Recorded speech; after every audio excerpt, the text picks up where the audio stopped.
Hi everyone! I'm going to do another tarot chat video today, and I'm going to talk about a topic that's a little bit different to what I usually focus on with these videos. I think I usually kind of focus on spiritual matters and at least things that are kind of focused more inward on the self. But today I'm going to talk about friendship, and I specifically want to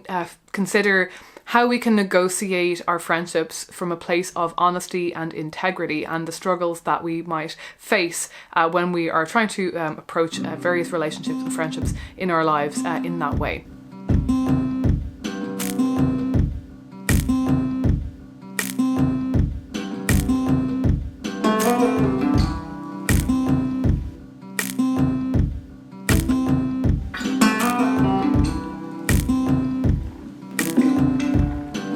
So as usual, I've drawn 3 cards at random, and the first card that I've drawn is Strength. So Strength for me is reminding me of a couple of different things when it comes to the friendships, relationships in our lives. It's reminding me that it can take a lot of strength and inner resilience in order to approach really any relationship or any person with kind of full truth and honesty. It can really take a lot for us to open ourselves up to other people. And I think we can spend a lot of our lives inadvertently ending up keeping a barrier, keeping some distance between ourselves and the people that are in our lives, the people that we love even.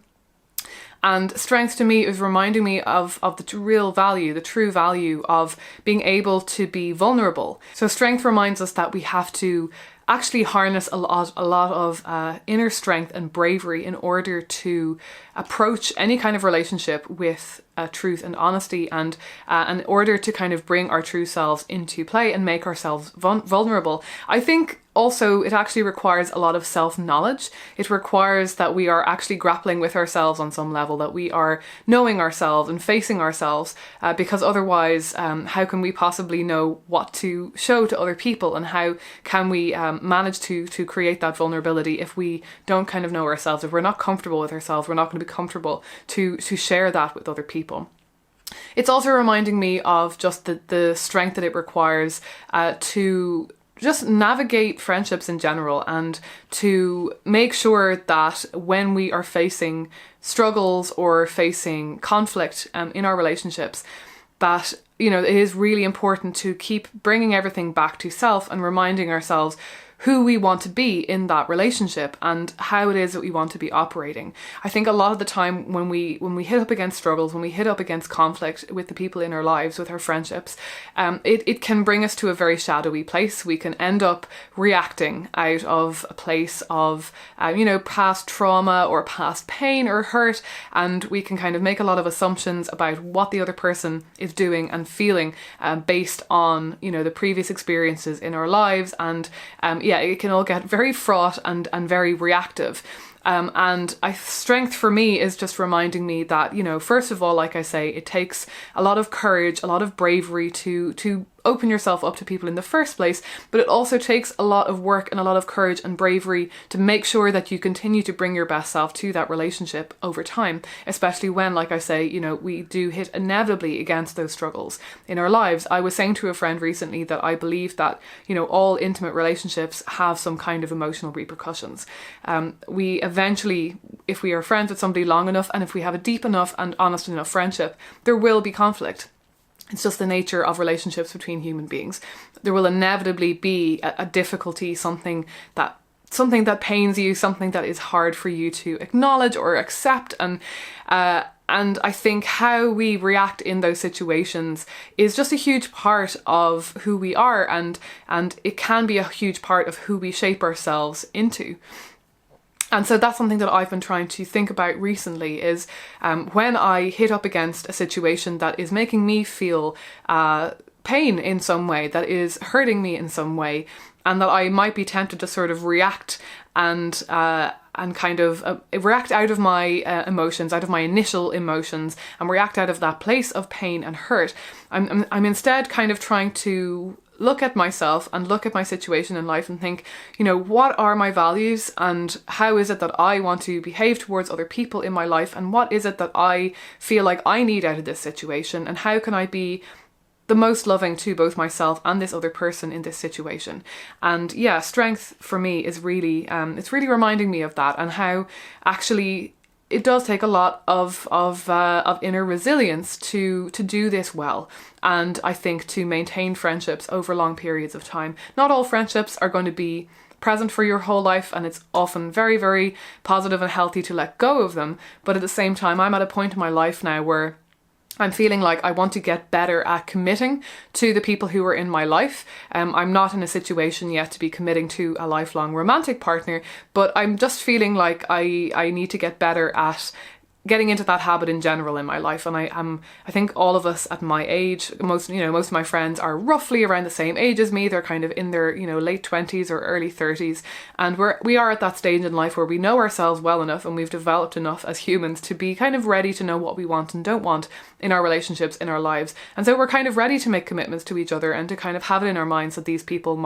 we might actually carry some of them through our entire lives. But doing that really does require that you can approach conflict and approach the difficult times with a lot of grace and a lot of patience and a lot of integrity, and a lot of sort of resilience in terms of, not only do you have to remind yourself to be kind and thoughtful towards the other person, but you have to remind yourself that you deserve respect too in this situation, and that there's no point in trying to resolve the situation quickly and with as little conflict as possible, if that's going to mean that you are going to lose something in that transaction, if that means that you are belittling yourself or losing something of yourself, and that there's some kind of dynamic off with that situation. And that point kind of brings me to my second card, which was the Six of Pentacles. So in this context, this card is really reminding me of the reciprocity that happens between two friends, and the just intense need for equal levels of respect in a friendship, and how there has to be a kind of equal give and take. And I mean, this might seem like a really obvious point, but when it plays out, it actually can be more complicated than you might expect it to be. And there can be ways in which that you haven't kind of fully realized before. The power dynamics are skewed between you, or, there can be subtle ways that the power dynamics play out in a friendship, in a relationship. And acknowledging that and being okay with that can be difficult. And sometimes the other person in that relationship is not maybe as conscious or aware or acting from a place of honesty or integrity. And there's not much you can do about that, unfortunately. If they stop giving you that truth and giving you that honesty and openness, if they cut that off from you, and if they are kind of engaging in some sort of power struggle with you in whatever way, there is unfortunately very little that you can do. And I'm feeling right now and this card is kind of reminding me that sometimes when that situation arises, when there is this feeling of like one party kind of cutting off the flow of communication, or the cutting off the flow of respect and kindness and reciprocity, that you can't keep throwing things into the abyss. I think we go through phases in relationships, it's not always going to be 50-50. I think any relationship in your life with another human being is going to pan out at different stages, that you are, one of you is going to be putting more into it than the other. We go through difficulties in life, and sometimes we just go through imbalances in the relationship. Sometimes it's not even necessarily because one of you is going through a particularly hard time. Sometimes it's just a power dynamic that shifts a little bit in the relationship. One of you just might need the other a little bit more for a while in your life. And I think as long as that comes and goes in a fairly balanced way, that's totally fine. And that's something that people talk about quite a lot in romantic relationships, I think. And it's very, very true in friendships as well. But I think it can be easier to forget in friendships that balance has to be there. And as I say, that if the other person is not coming to the friendship from the place that you might wish them to be, if they're not coming to it from a place of strength and integrity and honesty, and if they have cut off that line of communication or that line of reciprocity, as I said, I think that we can keep throwing stuff into the relationship. We can keep giving, we can keep trying for a certain amount of time, but there does come a point when you actually just have to stop the flow. You have to just kind of stop the flow of coins into that friendship. And I think there is a difference between cutting someone out of your life in a very reactive kind of way and a very dramatic kind of way because you feel like they've wronged you, because you feel like they're not behaving towards you in the way that you would like them to be. There's a difference between doing that and just respectfully taking action to respect both yourself and them in a situation, and maybe hopefully being able to let them know, like being able to kind of say kindly and with heart and with honesty and integrity, you know, I've come this far, I've gone this far, the way that you've been behaving has made me feel this way, and just calmly and respectfully I'm going to let you know that I need to take a step back, or I can't keep giving into this if you're not going to respond, and you know, I'll be here, I'm going to just take time and do my thing, and when you're ready to talk or when you're ready to address this issue, then you can come to me. But I definitely feel like this card is reminding us that sometimes we have to just kind of draw a line for the sake of our own integrity and for the sake of our own self-worth and to be self-loving towards ourselves. Knowing where that line is, that can be tricky, and I definitely think that if we have life experiences of rejection, and if we tend to very quickly assume that we are being betrayed or rejected in some way, we can be a little bit too quick to cut off that flow sometimes, and that's something that I have tended in my life to have to be careful about. I have definitely noticed a tendency in myself to want to cut people off if I feel that I'm being hurt by them or betrayed by them, and because it's just this fear of further rejection, and unfortunately a lot of the time we do assume on some emotional level that that's the only way to deal with somebody hurting us or doing something that we don't like, is to just construct these huge walls and cut them out completely so that they can't hurt us anymore. But yeah, I don't think that that's always necessary. I think it can be necessary depending on the situation. But I think from where I'm at right now and from what I'm feeling with this card and everything, I feel like the important thing is to, as I say, go back to that kind of place of asking yourself how it is you want to be operating in this relationship, how it is that you want to be putting yourself out into the world and sharing yourself with other people. And can you just bring some truth and honesty to that situation as much as possible, with as much kindness and self-love and love as you possibly can, in order to just make your situation clear without being too abrasive, without being too aggressive. And but just like I say, to make that boundary very clear, to just kind of put it out there that, you know, I've done as much as I can in this situation, and now I have to just, for my own sake, I have to step back. And then the third card that I drew is rather dramatically is the Tower, and I think this very much feeds into the message that I was talking about with the Six of Pentacles, except in a much more dramatic way. And I guess the Tower is reminding us of those times when relationships really do break down completely, and how we can cope when we get to a point where we do actually have to say to somebody, you know, I have to stop now, I have to stop just throwing all of my resources into this one-way relationship. Or if you have a huge argument with somebody, or somebody just behaves in a way to you that you cannot tolerate, and you've done everything that you can in the situation, and sometimes the relationship does just kind of break down, and you're left in a situation of enormous grief, and a lot of the time questioning ourselves a lot about ourselves and the other person and the relationship that you've had, and what this breakdown in communication, or what this breakdown in respect and love, what it actually means for all of that. I talked in a video that I made before I left Edinburgh about the problem of losing friends, especially when you move away, or when a certain period in your life comes to a close, or just in general when friends drift away from you, and how it can be really easy to question the entire friendship and the meaningfulness of the entire friendship, and to feel as though it never meant anything, that you were deluded, that you actually had a connection. And I was almost kind of writing a letter to myself in the future to remind myself not to do that, and to remind other people as well not to do that, to remind myself, you can't judge the entirety of a relationship between you and another person based on the way that it has gone in, you know, recent times necessarily. I think, you know, there can be times when you need to reassess a situation with a person and look back over it and see it as being toxic, and maybe sometimes that is a healthy thing to do and a necessary thing to do if you are in a toxic relationship with somebody and you realise that you need to be extricating yourself from that situation, and that looking back over your relationship with them and seeing all those moments of toxicity might be helpful. That's a different kind of situation, but I'm talking about a friendship or relationship of some kind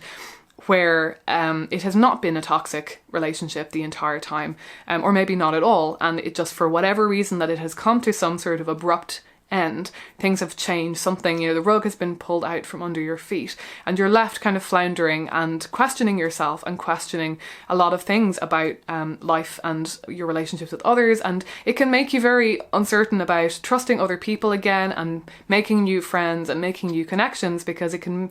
I think it can cheapen it a little bit, is what I was saying in that video. And so for me, the Tower is kind of a reminder kind of not to get too swept up in that way of thinking, and not to catastrophize the situation too much, and to just hold hold a space, a loving and understanding space for that person in your heart, even if, like I say, communication has broken down, or you've had to step away from that relationship, or maybe it's just petered out, or whatever it is that's happened, even if you've had a huge fight, to just kind of, you know, take that time apart. You've been given this time apart for whatever reason, that's the way that things have gone, and take that time apart from them, whether it's permanent or not, to kind of, I guess, kind of assess the relationship calmly when you can, take a little bit of time back from it, and hopefully after a while you'll be able to see it with fresh eyes, and you know, maybe in the future build your relationship back up from those foundations. And, you know, in the Tower situation, the whole structure is kind of being brought crashing down, and a lot of the time this card is associated with revelations and lies and things like that, and times when you realise something about somebody, and that can happen in a relationship when you do hit a bumpy part in the road. You can learn a lot about a person that you didn't realise, even if you've been friends with them for a very long time. You can realise a lot about them in the way that they deal with conflict, and in the way that they deal with you when changes are happening and things like that. And that sometimes there does need to be kind of a reassessment of the relationship, and a reassessment of your compatibility with one another maybe, and a reassessment of how you feel about them. So yeah, I guess the Tower for me is kind of reminding me to kind of balance those two instincts. So to balance, to take some sort of balance between the instinct of kind of really questioning the entire relationship and kind of throwing the baby out with the bathwater, and kind of thinking, oh, it was never anything, it was never real, it was never a real connection, it was never deep or meaningful. But then on the other hand, it can be useful to take that time and to take that opportunity to assess the relationship, and to think about what it has meant to you, and to think about where you stand with them, and how you want things to be with them, and in what ways that relationship really has been important to you, and so on and so forth. And so I think you don't necessarily want to jump back into a relationship with a person after there's been some sort of bump in the road or some sort of conflict, without assessing what is happening and what that means for your relationship. I don't think it's good to kind of blinker yourself and to pretend that everything is rosy, and to not express yourself, and to not make sure that you have a real conversation about what happened. If you decide that you're going back into that friendship, I also think it's important to consider whether you should get back into that friendship or relationship if you do reach this kind of really difficult juncture in the road. But like I say, I think there needs to be that kind of balance between the two extremes, and cutting someone out or cutting someone off and assuming that the thing never meant anything, and being very, very negative about it isn't necessarily helpful.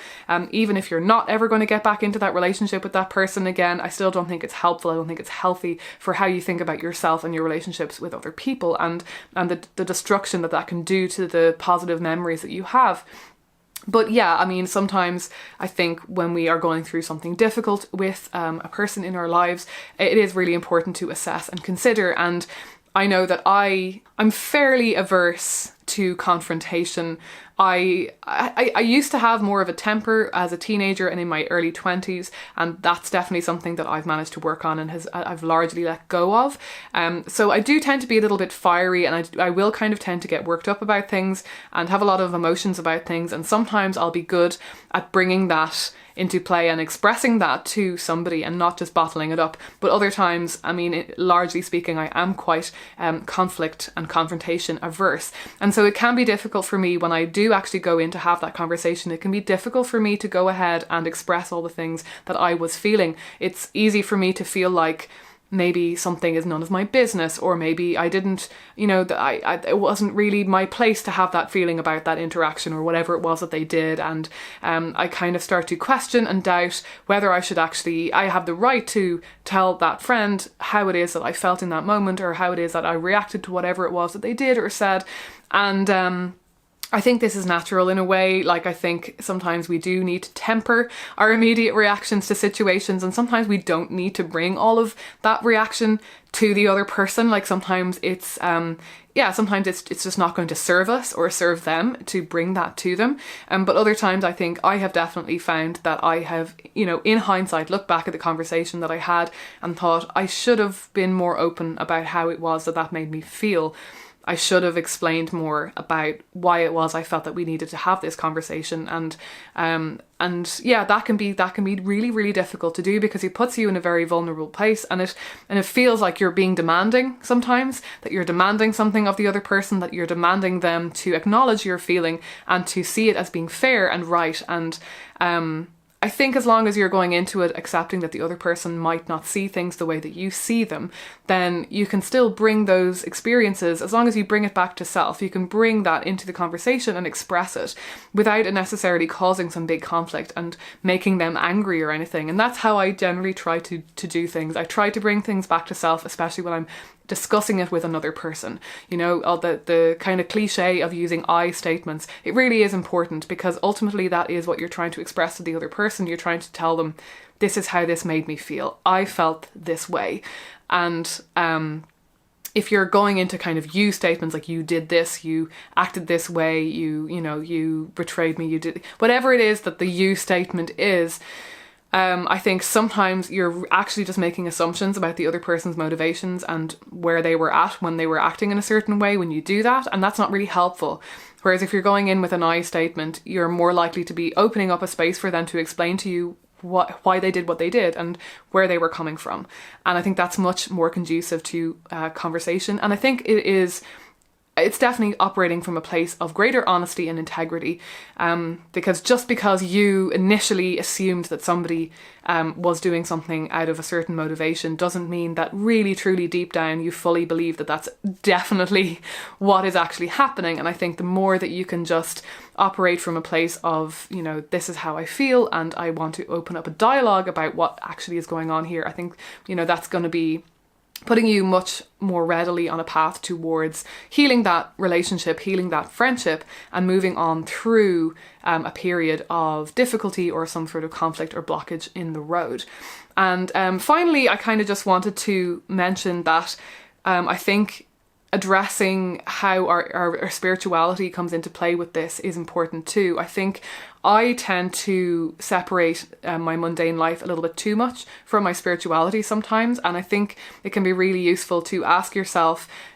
what your spiritual mindset can bring to the way that you interact with other people. And if you can kind of ask yourself questions about what your spirituality, your spiritual mindset, what the implications are for your ethics, and